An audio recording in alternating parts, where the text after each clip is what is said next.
Next speaker is Sultan Al-Amir, Resident Senior Fellow at the Middle East Policy Council and Associate at the Center for Middle Eastern Studies at Harvard University.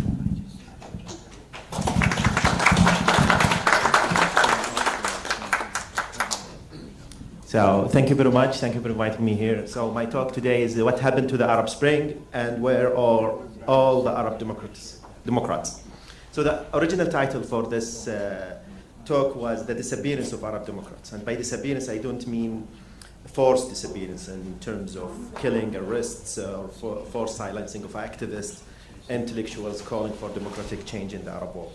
What I mean by the disappearance of democrats is the disappearance of a conviction or belief in democracy as an ideal form of governance perceived as a solution for most, if not all, the problems in the Arab world, including authoritarianism, economic underdevelopment, patriarchy, and others. And my argument is kind of straightforward. When Arabs rose up in 2011, demanding democracy, among other things, they were already living through a global moment of democratic recession. As you may all know, in 1991, Samuel Huntington spoke of a third global wave of democratization that began in Portugal in 1974 and lasted for almost 3 decades. However, since 2007, this wave has gone into reverse.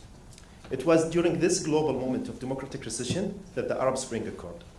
And instead of pushing back against this wave and ushering in a fourth wave of democratization, the regional and global reactions and ramifications of the Arab Spring accelerated and expanded this global recessionary trend. In the remainder of this talk, I will show how this happened by examining how democracy, as an Arab ideal, rose to prominence and later lost most of its significance. So first, the rise of democracy as an Arab ideal. So it is customary when we talk about a democracy in the Arab world, as mentioned previously, that it is often regarded as a foreign idea or a Western imposition in the region. However, if a quick look at every Arab country since the disintegration of the Ottoman Empire reveals an interesting trend.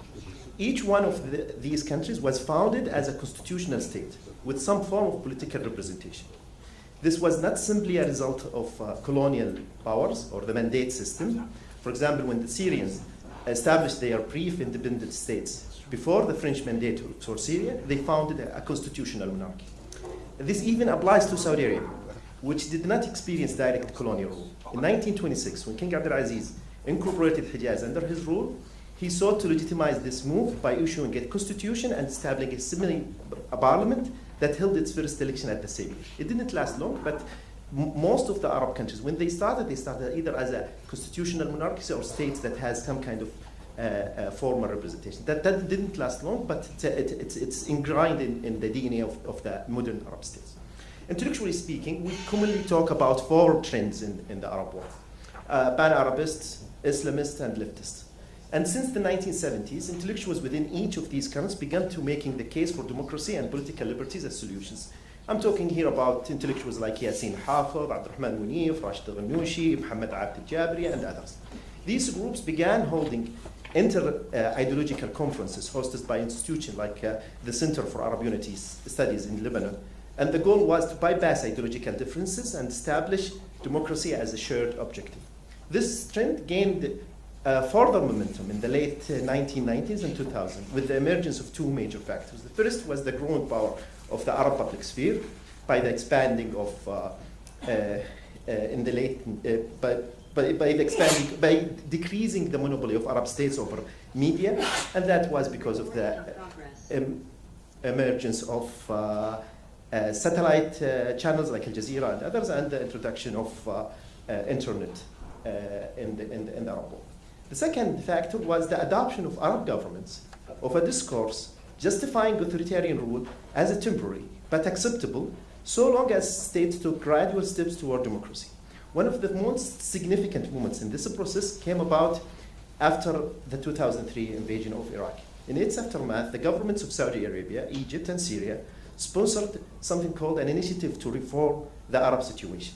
At the 16th summit of the Arab League, hosted in Tunisia in 2004, Arab states adopted this initiative as a covenant among themselves, pledging to take significant steps toward comprehensive reforms.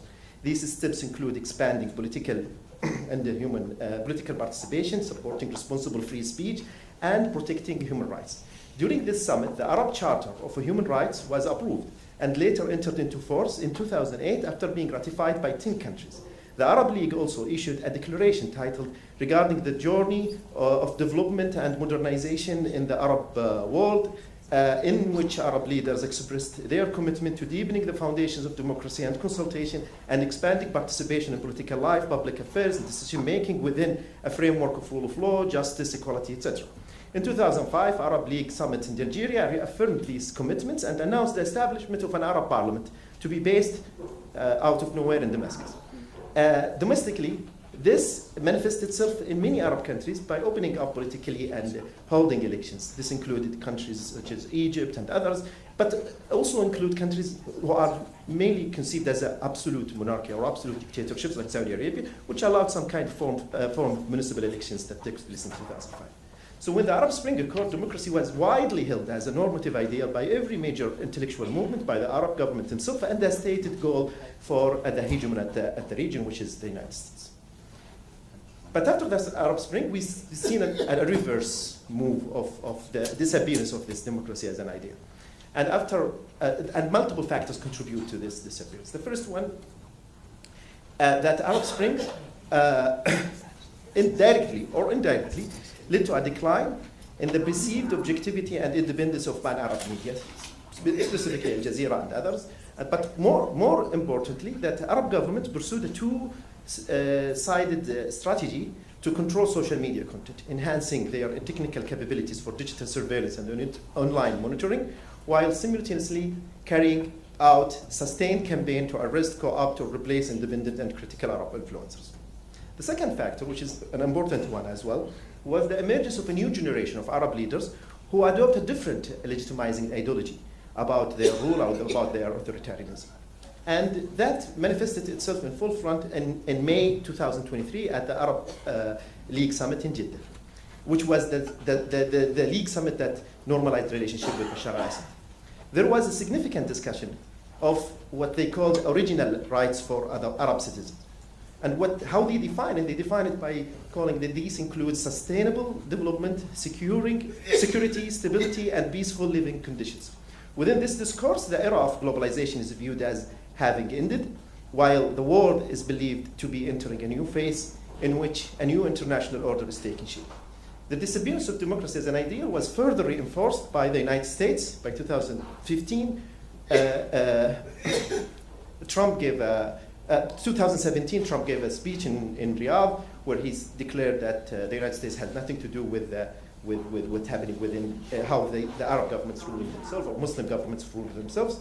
And after October 7th, this sense of democratic disillusionment spread throughout the major intellectual movements in the Arab world, many of which viewed U.S. support for the war as evidence of the moral and political bankruptcy of democracy as a universal idea.